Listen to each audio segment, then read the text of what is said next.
Concerning space aliens and extraterrestrials that can appear to us in human form or angel-looking, let's remember the demon entities as angels of light and what the Apostle Paul warned us of.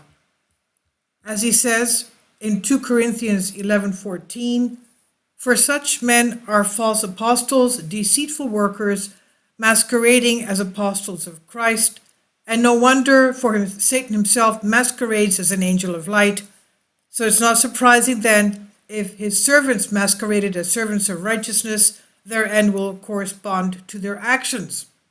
Now he reminds us that this is the form that the evil one took when he appeared to Eve, and she was so mesmerized by his beauty and his humanoid form of a messenger of light, that she, of course, accepted whatever he was telling her. That's why we're told to test the spirits. You have to test the spirits no matter what they look like, even if they are, in fact, messengers of God and saints and his archangels. They will, of course, be glad that you've tested them to make sure that it's not the opposite, giving you some kind of a mesmerizing, evil, and harmful message. So, these ancient aliens and what they were coming to Earth to do. In recent years, there's been a lot of talk about extraterrestrials, space aliens. Kindly support my Patreon account since YouTube has again demonetized my YouTube channel. The daily posts are 5 videos daily, and they are totally different from what I have on my YouTube channel. Thank you so much for your support and that you find all my content so interesting. You'll find the Patreon account details in the description box below. We even have native legends, we have ancient legends, we have Indian Vimanas, and in the ancient stories from extraterrestrials and their flying machines, and even the Olympian gods of ancient Greece were said to be extraterrestrials, and they called them quote-unquote gods. So, in recent years, a lot of talk about extraterrestrials. They come, they came, they visited us thousands of years ago, they will come again, etc. So, is it different from what it was then? They look like us. We even have various doctors working with U.S. government officials saying that they live among us, and there's about 5 million plus living among us in the United States alone. This is also what former Defense Secretary of Canada, Paul Hellyer, has been going around for decades telling people. They not only look around us, like us, live with us, but they also advise governments all over the world as to what to do. So they look like us or they don't look like us. So it's time to learn the real truth from people who seem to know very well what they are saying and how to offer it to people who are thirsty to learn the truth concerning this subject. Leading Russian astronomer Andrei Finkelstein, when asked in late June of 2011, said that aliens probably look like us. They will have 2 legs, 2 arms, a head, but they may have different skin colors. What does he know? What did he fail to tell us?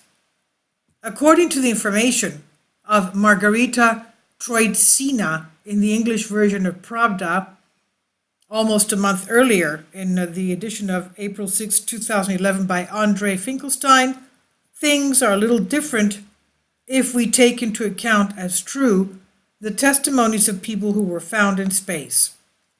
In 1985, 6 crew members of the Soviet space station Salyut-7, cosmonauts Leonid Kizim, Oleg Atkov, Vladimir Solvyon, Svetlana Savitskaya, Igor Volk, and Vladimir Jenibekov, during a routine, wrapped the station together by a strange, or they say that during a routine mission, their spaceship was wrapped, their space station was wrapped by a strange orange cloud.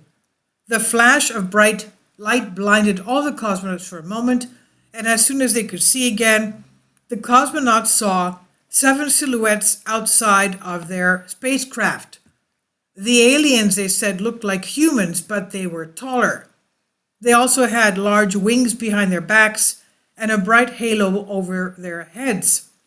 The creatures looked like angels, they said. The report was registered as top secret. Also, John Pratchett, an engineer on the Hubble project, said he had seen these creatures himself. He said they were living organisms up to 20 meters tall, that's over 60 feet tall. And the spread of their wings could be compared to the length of a modern jetliner. According to information, the American astronauts in the NASA space shuttle buses also came in contact with quote-unquote angelic features. So, all right so far? On the other hand, Seth Shostak, an astronomer at the SETI Institute for Extraterrestrial Intelligence in California, points to the largest industry of deception, misinformation, and propaganda. He said only Hollywood knows what aliens look like, and according to the aliens, they are anthropomorphic. Now, everyone can draw their own conclusions and believe or assume what they think. Now, the thing is this: if you've ever seen a real angel, they are light beings of uncreated light, but they do not have wings. So if these things had wings, I don't know what to tell you. Maybe they are extraterrestrials with wings, or maybe they are demonic entities looking like angels, believing the angels had wings, because that's how most people would fantasize angels with wings. The thing is that the icon of St. John the Baptist, which is usually depicted with wings, it means only the fact that it's humans who are to take the position of the fallen angels that left their realm. Humans take the position of the fallen angels of Lucifer and his gang that rebelled against God. It's humans that are supposed to take the angelic positions. And as our Lord Jesus Christ told us, that it is humans that are meant to be angels after they pass this biological existence here. I've translated this for you from a Greek article. Please leave your comments, and thank you for your support.